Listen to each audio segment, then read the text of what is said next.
I think this is the first time I've ever had to write something down for a review. There is so much shit that just happened in Hunter x Hunter chapter 340. I just read this chapter. I literally just finished this chapter, and I reread it like 2 to 3 times, because you'd think for a chapter that's only 18 to 19 pages it wouldn't have much information, but holy shit, there is just a lot that went down in this chapter. Now, I saw a lot of manga readers, but when I was still an anime-only watcher, tell me that there's just so much dialogue in Hunter x Hunter. There's so much fucking dialogue.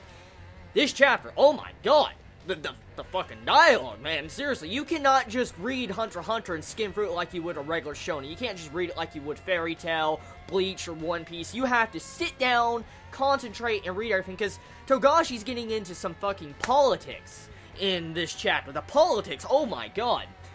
Okay, so I want to cover something real quick. Chapter 340, at the end of the chapter it says that Togashi would be taking a break. So you're telling me that chapter 340 was the chapter Togashi took his 2-year hiatus on? No wonder people are fucking pissed. I mean, with the information right here and all this fucking setup I have and I've written down, I'm like, how the fuck can someone cliffhanger you like that for 2 damn years on a hiatus? Oh my god.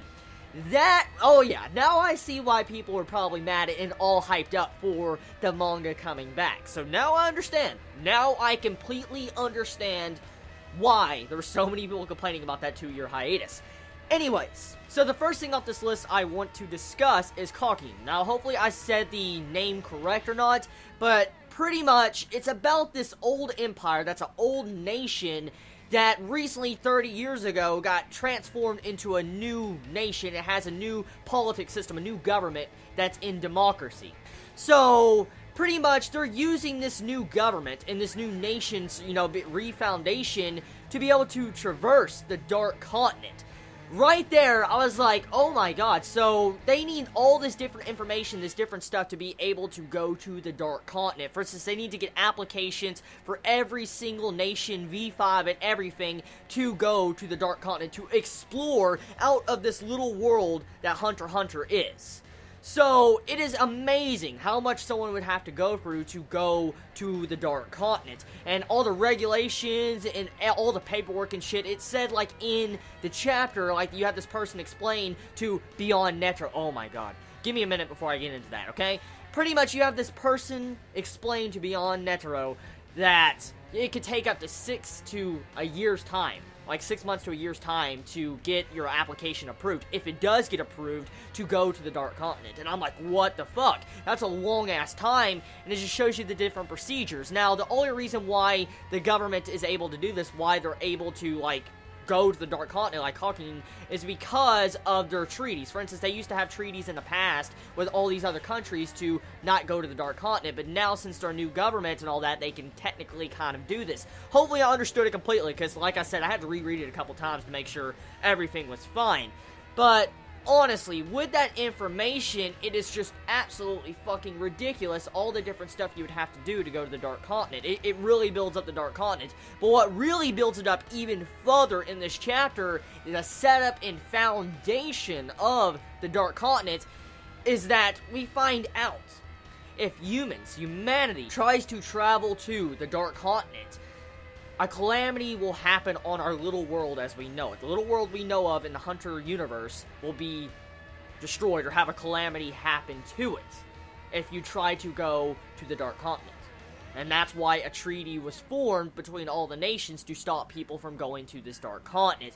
Right there, I'm instantly thinking, like, what the fuck type of calamity are they talking about? Because I remember at the end of the anime, it was mentioned that the Chimera Ants came technically from the Dark Continent. It was mentioned completely by Jin. He mentioned it to Gon. So, with this calamity, what type of fucking calamity are they talking about? Because the reason why it makes me wonder this is because if a Chimera Ant came over from the Dark Continent and it was that fucking strong, like, look at Meruem. Look what fucking Meruem did. Yeah, we all know by now. Look what Meruem accomplished and what he did. And you're telling me that there's more beings like this Chimera Ant in the Dark Continent. Probably beings even fucking stronger, because the Dark Continent is unexplored. It hasn't been explored at all. Supposedly there is people inside this dark continent. It was mentioned in this chapter that there's beasts, like magical beasts, and people in there that nobody knows about. So people definitely live in the dark continent. Now, we don't know necessarily how they look, what they are, we don't know how powerful they are, but that information alone just shows you that there is humans out there in the dark continent already. The thing is, for the Chimera Ants, or one Chimera Ant, Meruem, to fuck up Netero in the Chimera Ant arc. And supposedly we find out that there's a bunch of these beings in the Dark Continent that most likely could be fucking stronger than Meruem. And the strongest living human we know of in the series, besides going in his transformation when he beat the shit out of Pitou, Netero was defeated by Meruem. Like it was nothing. Besides the technology that, Netero used with the bomb. But still, the main concept and thing you can get from this picture is that if the strongest human that we know of in the world, technically, in our little world we know of so far, was defeated by something that has more in common beings out there, magical beasts that are like the Chimera Ant, it's scary. It's very, very fucking scary. It really, really is. So, with this, it makes me question the power of Beyond Netero. Now, let's get into him. With this chapter, it reveals, a very shocking reveal, I'm like, holy shit, that Netero has a son, Beyond Netero. Very interesting name, Beyond Netero. But anyways, it's very, very, very interesting how the design of Beyond Netero looks.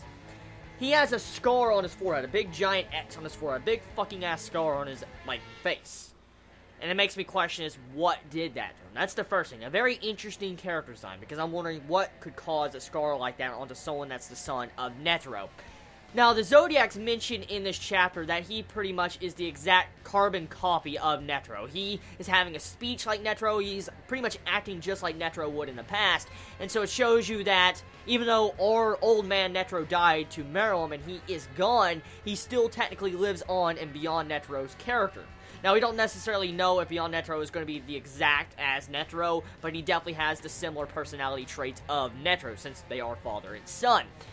So, I wonder how strong Beyond Netero is. I really do. For him to want to go to the Dark Continent and explore it, it makes me question how strong is he? Is he strong as his father? This is the big thing that pops up. As we know, Netero was a lot stronger in his prime, when he was younger, like probably the age around Beyond Netero is in this chapter. And so it makes me wonder, is Beyond Netero stronger than Netero? Or is Netero still stronger? See, there's a big question. I wonder exactly what type of power standpoint he's really at. Now, looking past that, there's some other things that go down in this chapter that's just absolutely fucking mind-blowing. The Zodiacs.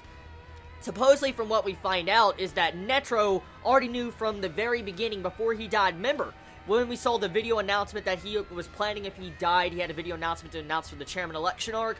Well, he made another disc to play if someone came out saying that he was the son of Netero. And he told all the Zodiacs, you have to have all the Zodiacs in the room and listen to this disc at once. All of you have to be together to listen to it, to mention stuff that's probably about Netero's son. Right there, it just shows you how far of foresight Netero had as a character to see that far ahead. Even after he died, he planned out, the chairman election arc. And even past that, he even planned out if his son was to come forward and say that he's the son of Netero, the past chairman. So, it's absolutely mind-blowing. It's absolutely mind-blowing seeing stuff like that was revealed in this chapter. And that doesn't even cover some different fucking details in this chapter that you can get even more. And I know I'm probably missing some stuff. Paristan and Jin leave the Zodiacs. The 12 Zodiacs are no longer 12 Zodiacs. They're the 10 Zodiacs. They ask for an application. They file an application to, I guess, leave the Zodiacs, and Cheadle accepts it. They're discussing it, and so no longer is Paristan and Jin part of the Zodiacs, which makes it very convenient because Jin and Paristan are probably very fucking hard to get in the same room with all the other Zodiacs to be able to listen to that disc, since Paristan's off doing his own shit, and you have Jin being Jin with a panda suit. So, yeah.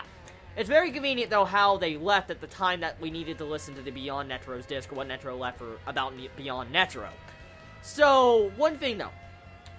it seems like Beyond Netro has his own Zodiac squad. That is something I noticed. And it leaves me intrigued, the coincidences of the numbers of Zodiacs left on each side. Now, I don't know the exact name of Beyond Netro's group he formed, but it's very similar to the Zodiacs, because comparing the different people that are left in our Zodiacs we already know of Mizai and Nemachital, the new people, this new group underneath Beyond Netro, has the exact same number of Zodiacs as both sides. For instance, 10 underneath Beyond Netro, and now the Zodiacs, since they've lost Parista and Jin, they have 10 also. So 10 versus 10, very interesting choice of numbers, and it's very weird how that worked out. Also, Parista joined Beyond Netro's group. The real reason why I think Parista joined Beyond Netro's group is because Parista really respected Netro. He said he was very fun to work underneath. We found out about that like 2 episodes ago in Hunter x Hunter. He discussed like, Cheetle, if you disappoint me, I'll make you pay for it or whatever. You'll be miserable. And so you can clearly see that Parista didn't really care for Netro. So the reason why I think he joined that group is because he wanted to be next to someone that reminded him of Netro. So I'm just going to say, I think that's clearly what Partista's goals are at the moment. So I guess that pretty much sums up what this chapter was about and all that. I mean, if I missed anything, please let me know in the comments below. And if I got anything wrong, also let me know in the comments below. But very, very interesting chapter. Gave me a lot of vital information that was shocking and unbelievable. The Dark Continent's looking to be very fucking scary. You have Beyond Netro that could possibly be Beyond Netro. You have the Chimera Ants that are being built up as if they're just lesser beings in the Dark Continent. They're stronger beings than even the Merom himself. And so, just a lot of scary shit going on in this chapter, and a lot of different revelations and build up, and now I see why so many people were pissed off with that 2-year hiatus. So anyways, this concludes, I guess, my chapter 340 review of Hunter x Hunter this week. I will try to get out another review as soon as I can.